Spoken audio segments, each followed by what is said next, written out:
I mean, people want instant gratification. And, I mean, I know a lot of people are very impatient with the Bitcoin price right now. It's kind of stuck at 58 or 60. I'm kind of like, who cares?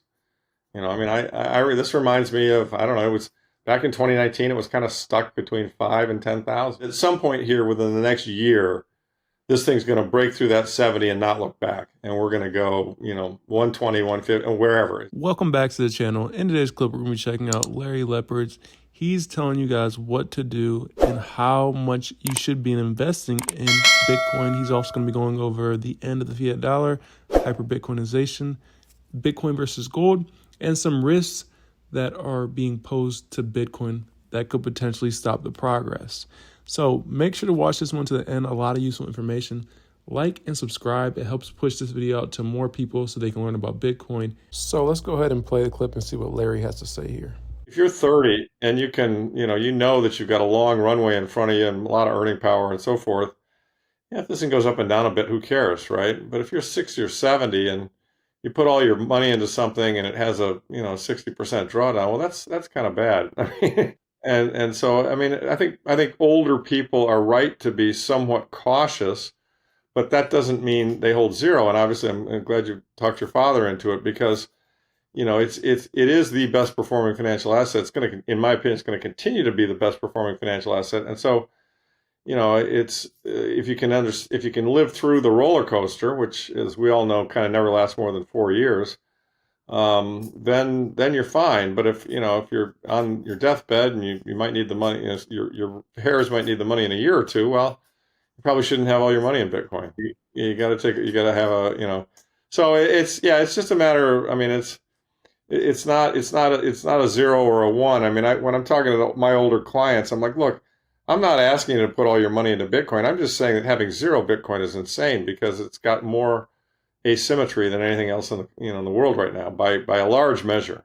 I've never seen anything this good, even at this price. And that's the funny thing I encounter, and I've always built a ton of golds people, but I encounter a lot of people looking at it and they're making the mistake of fixing on older prices. Well, geez, yeah, I get it for you. You bought it at 5,000, and it's at 60,000 now. How can I pay that much? And I'm like, yeah, but you don't understand. When I was buying it at 5,000, I was looking at Max Kaiser who bought it at 2.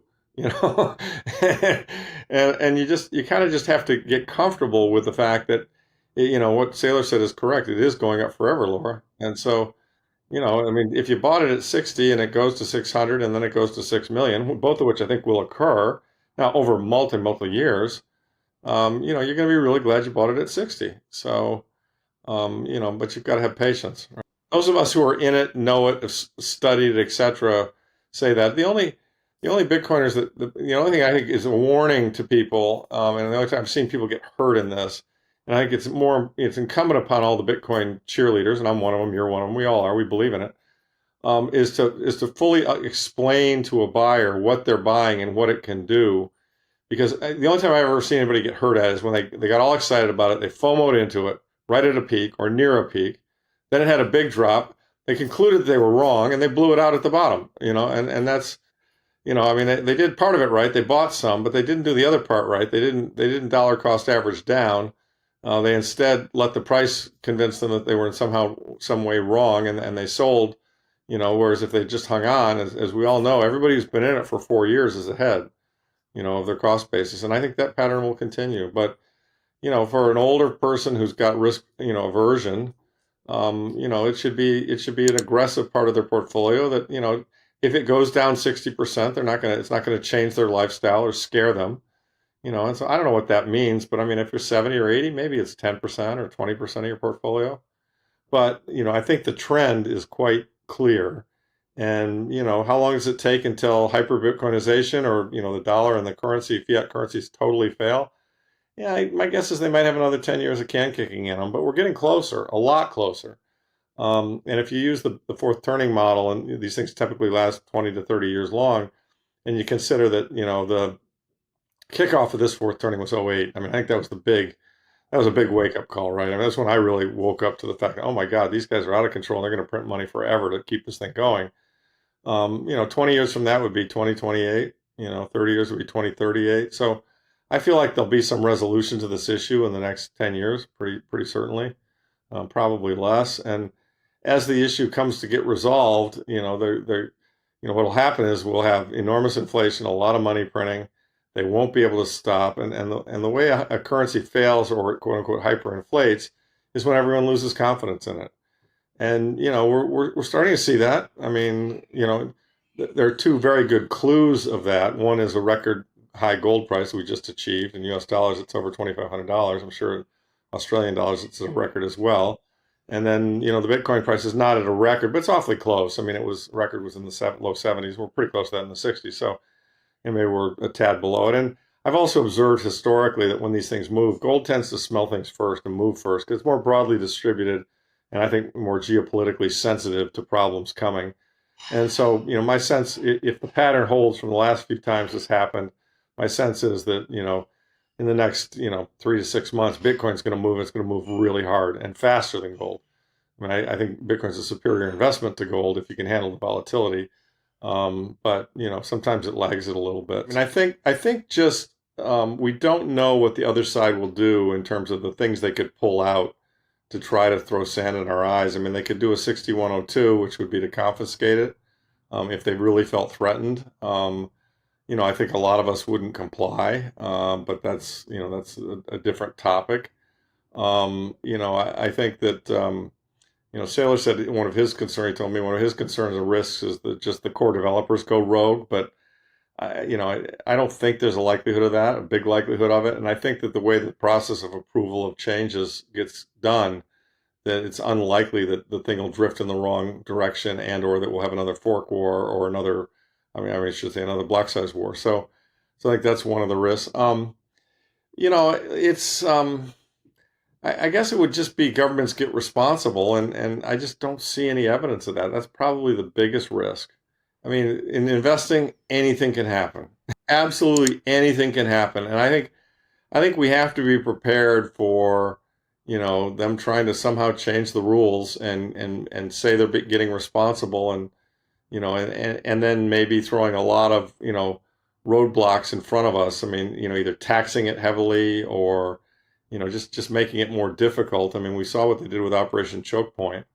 I mean, they obviously don't want this to threaten their existing system. And so I think, we have to be creative in our minds of what can they do to try and stop it. And I don't think anything they do to try and stop it will be successful. But I do think, having seen them operate for 40 years and knowing, the way they suppressed gold in the 2013 period and just seeing what they do, we should not underestimate them. And we should not underestimate their ability to throw curveballs at us. And this is why, and this could create big drawdowns, one has to be kind of ready for that, to kind of quote unquote recognize what we're up against. And we're up against a bunch of people who are very privileged and are trying to defend their system. And, they've got the mechanisms, they got the levers of government, they got a big megaphone with all the press and everything else. Now, we're tearing all that apart by doing podcasts like this and talking to each other on the internet and organizing in conferences and, et cetera, et cetera. I mean, all the things they've got, we threaten them and they could come say, we're going to seize all your Bitcoin. And those of us who have it in self-custody will say, yeah, good luck with that. Right. But they could do it. I mean, and it might force people to have to move to different countries or break the law or whatever it might be. I mean, I think we should not, the people who run these governments, in my opinion, are psychopaths, and we should not underestimate what a psychopath will do to try and hang out of their power. We should not be naive and think that, okay, we're just going to kind of peacefully transition over to a Bitcoin standard. These guys are going to just fade away into the dust. I mean, that might happen. I hope that happens. I mean, certainly one thing that's to our advantage is just that, the older psychopaths are dying off. Do you know what I mean? And the younger generation, your generation, is learning about this and is very excited about it. And so, and look, even guys who are deeply flawed and within the fiat system have decided to join us, realizing that they're better off joining us than fighting us. I mean, guys like Larry Fink, right? So we've already got some defections in their ranks, but don't underestimate the possibility that they're going to try and do things to really mess us up. I mean, and this is why I think everybody has to recognize the nature of the fight that we're in and the nature of the asset that we hold. And I don't care if Bitcoin goes to $1. I mean, if Bitcoin goes to $1 a coin, I'm going to buy every single one of them. I mean, right? I mean, it's just there's a point at which it just can't go. I mean, right? I mean, I don't see how they get rid of it. I really don't. I think they finally bumped up against something that it's a case of checkmate now.